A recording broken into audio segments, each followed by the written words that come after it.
Good morning, everyone. Thank you, Gustavo, for that presentation. I wanted to thank Frutas de Chile, just like Provid and Jensen, for the invitation and the instance. Well, to start talking about exportations of table grape globally, we have to talk about what happened with production. The production of grape table has increased at 33%, in which most of the production has relationship with the growth that China has. This point will be taken into account a bit more forward, so you can have that in mind. But generally,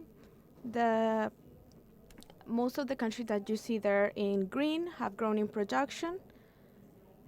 The first principal producers in other countries are China and India.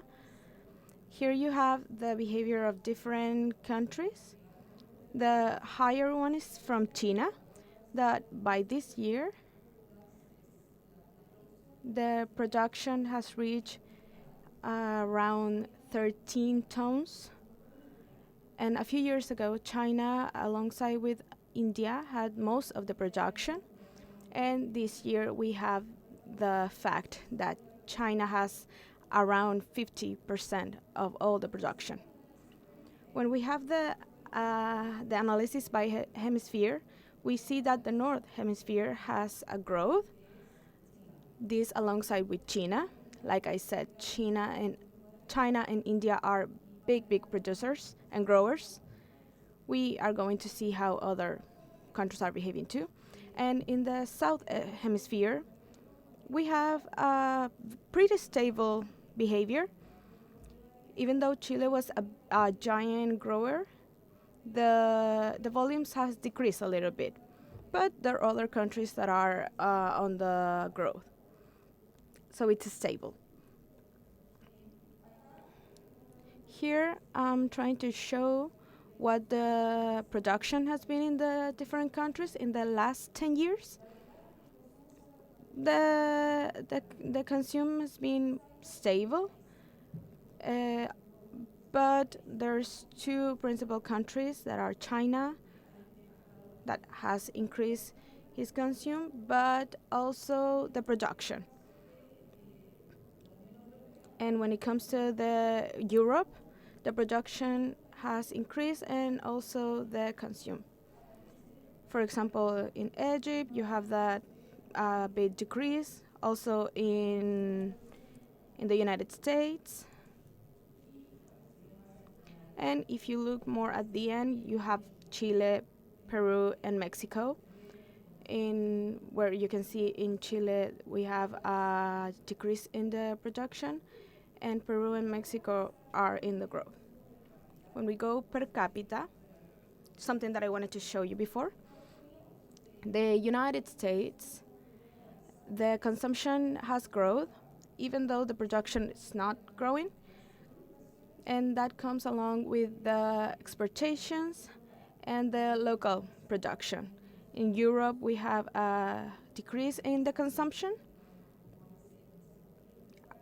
around 6 kilograms per capita, and it's 5 now. India, even though the exportations are not that high, it's very much stable. But China has increased, even doubles, the consumption in the last 10 years, and that comes along with the local production, as I said. So you need to have that in mind. We will delve more into China. And this is the consumption. What happened is that China now doesn't depend on the exportations. Now, worldwide, around 23 and 24 for the North Hemisphere, we have 3.6 million tons, in where Chile, the South Hemisphere, represent 46 46% of the exportations. And in the North Hemisphere, we have China with a 25% of participation, India with 17, Mexico 12, and you can see the list there. In the South Hemisphere, we have a more equal division. We have Chile and Peru with 32%, South Africa with a 21%, and Australia with a 10%. We will check the general numbers of the South Hemisphere. And here we have the Chilean one. This is the last year. Chile increased its production at 7% when it comes to exportations. And around 2023 and 2024, you have the numbers there. And the types of transportation, it's mostly by sea with a 98%. And here it's really important what happened with the market distribution. Chile exports around 57% to the United States, but this year we went from 54% to a 65% that it's directly to North America. Generally talking, all the markets, well, not generally actually, but if it wasn't for North America and South America, most of the markets are decreasing. For example, there you can see in Middle East or Far East that they decrease. The first and principal countries of exportations of China are for the United States, 6% to the Low Countries, 4% China, among others. There you got the dynamics of the ships of the Chilean exportations with this season in comparison with the past one.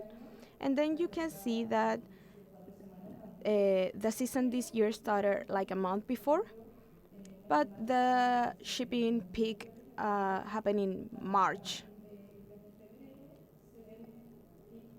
This was different to other years because other years we got the peak at February.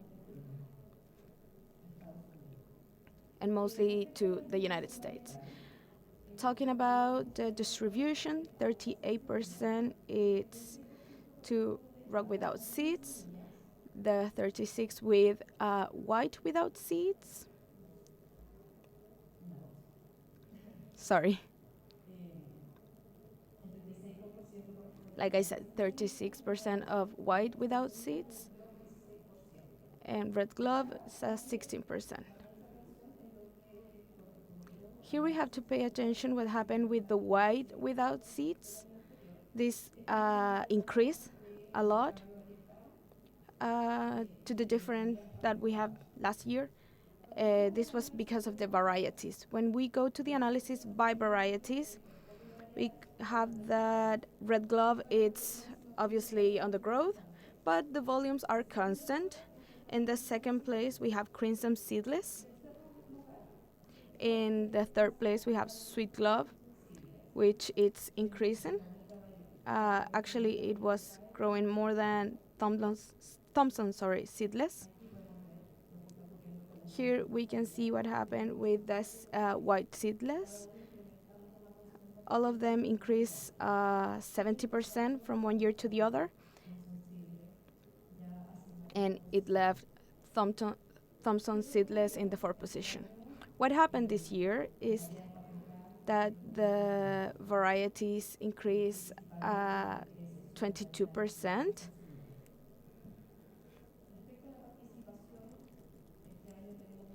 Talking about participation, we have much more participation of the patented varieties. Here you have to take into account what is sweet glove doing to the different markets. It's one of the principal varieties and one of the principal shippers to the hemisphere. What happened to the Peruvian grape? Here we have a decrease of 12%. This happened because of phenomenon El Niño, which were a lot of rains, and the north zone of the country was very affected. And like I said, this part of the country decreased, and the south zone actually increased. This year, if we don't have any problem with the climate, we hope that the volumes are much higher than the 75 million boxes. Well, what happened with the distribution of the table grape? North America is the principal market. We also have a decrease in the volumes though. Europe, it's in a second place. Far East, it's there with a 12%, and Latin America with a 16%. When it comes to Peru, all the markets are decreasing and falling because of the fall of the volumes, but the volumes are growing more in Latin America. Inside Latin America, in North America, I'm having Canada and USA, and in Latin America, I'm also including Mexico because they increased their exportations. The principal destinies, it's Mexico, USA, the United Kingdom, among others. What happened with the shipping? Here you can see that after February, the second peak that happened in the North Zone wasn't there. That means 30% less production in the North Zone and 12% globally. About the distribution of the varieties, more than 50% of the varieties that Peru has are white seedless, 21% seedless red, and 72% of the products are patented varieties. When we do the analysis, the first variety is Sweet Glove. It shows that it's at 23% of the Peruvian exportations. Here you can see everything divided by group. The second variety is Red Glove. The patented varieties has overgrown the volumes, at least in the Red Glove variety. Now it's a bit far or left behind. In South Africa, we have that the boxes are from 4.5 kilograms. South Africa increased their volumes. They had good climate conditions the past year, and the volumes increased in a 17%, the exported volumes. Here we have two zones that are really important, which is Hex River and Orange Rivers. About the distribution of the volumes, this is really important because South Africa exported around 79% of its volume to Europe, more than past year, much more actually. The second market that is important here is North America, but they decreased the volume and all the rest of the market actually decreased too. So Europe was the principal market. Or you can see that it represents around 79%. Then you have Canada, and then the Middle East, and among others, Here we will see the first variety, which is Crimson Seedless, then Sweet Glove. Like I told you, it's among the top three, and they increased their participation in a 28%. Around the Seedless White, we have Prime, Autumn Crisp. All of these varieties are in the growth. Here we have how the shipping was. The peak was in January. We have two maximum peaks among the red and green.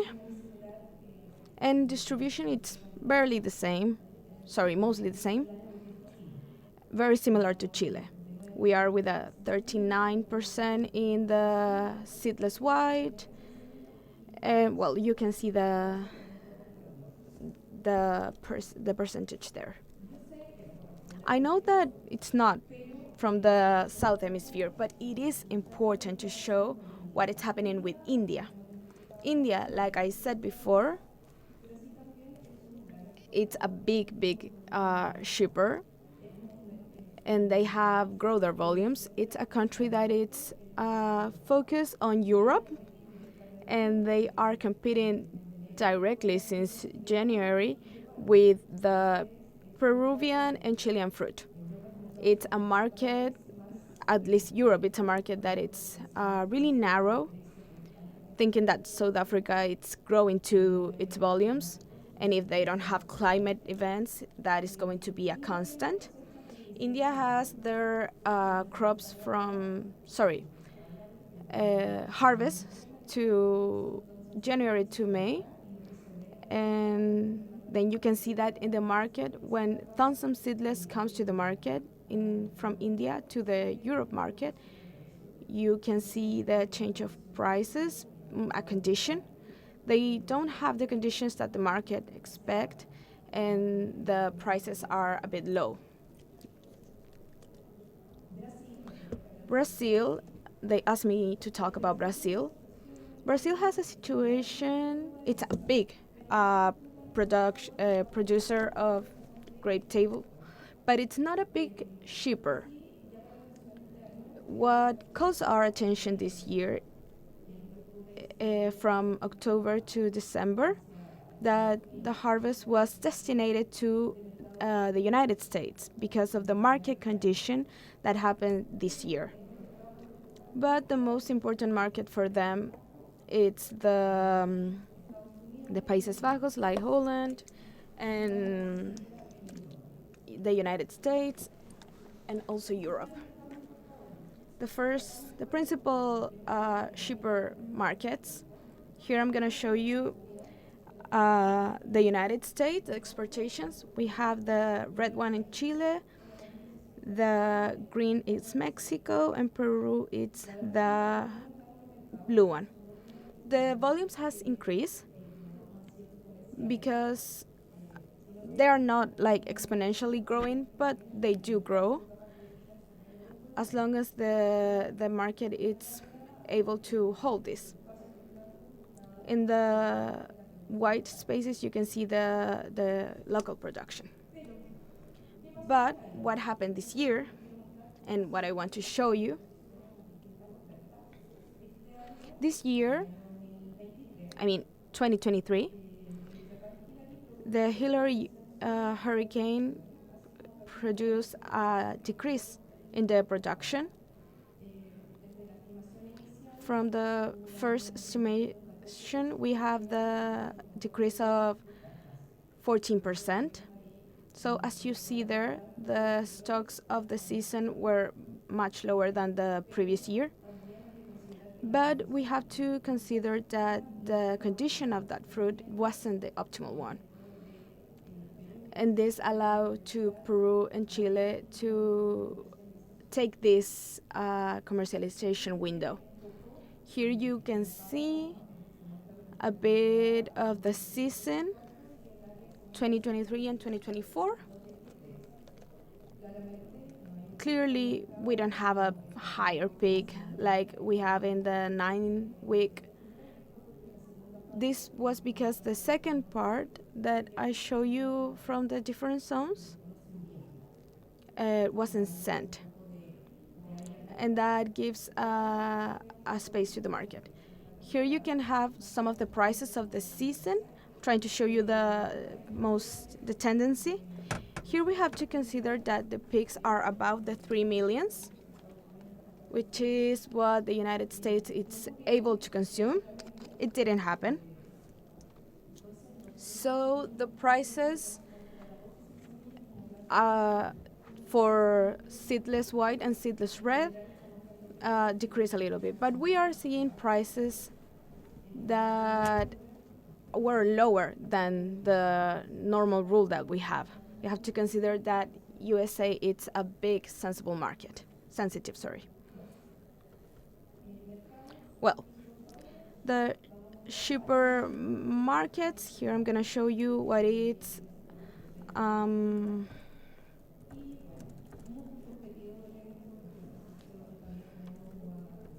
we have local grape, which was extended. We have much more technologies, so we can see the supply. But in South Africa, it's the first producer of the Netherlands. You have India in yellow. They are a good market too in Europe. And at the end of the seasons, we have Egypt too, who was producing a bit more of noise, if we can call it some way. We see the UK. We don't have much of a window to get in there. The supply is over positioning itself. The volumes are very constant. In the difference with Europe, for example, in where South Africa it's substantially increasing.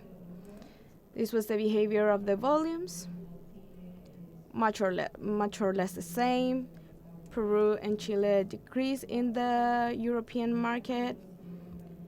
We don't have much bigger peaks. I'm just talking about these three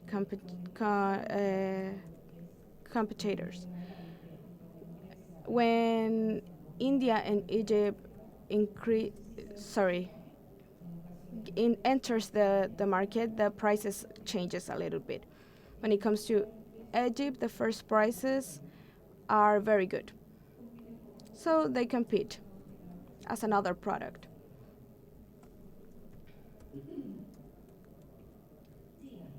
China.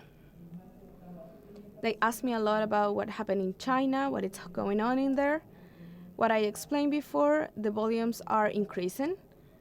The production is increasing too. The exportations are decreasing though. The market is very dependent of the local production, but now of their exportations, and the season has extended itself. What has happened between Chile and Peru? They both has decreased about 30% the shippings in the last season. We don't have peaks. Actually, we have very low volumes, and that just happened in a few weeks. Market that the volumes are not big or bigger. Nevertheless, the prices are not affected by this. The prices are much more stable. They are a bit affected because of the supply, and that is the most important thing in this market. Here I can show you a bit of what is going on with China. The most harvest varieties are the Kyoko and Red Glove. They are developing new varieties too. The production and exportation are growing too.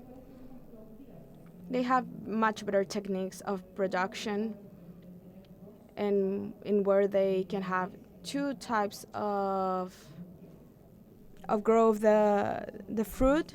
They're also using they're using different methods to production. The production now is from March to December, and with the new technologies, they are increasing their times of storage. They have asked me a lot about shine muscat.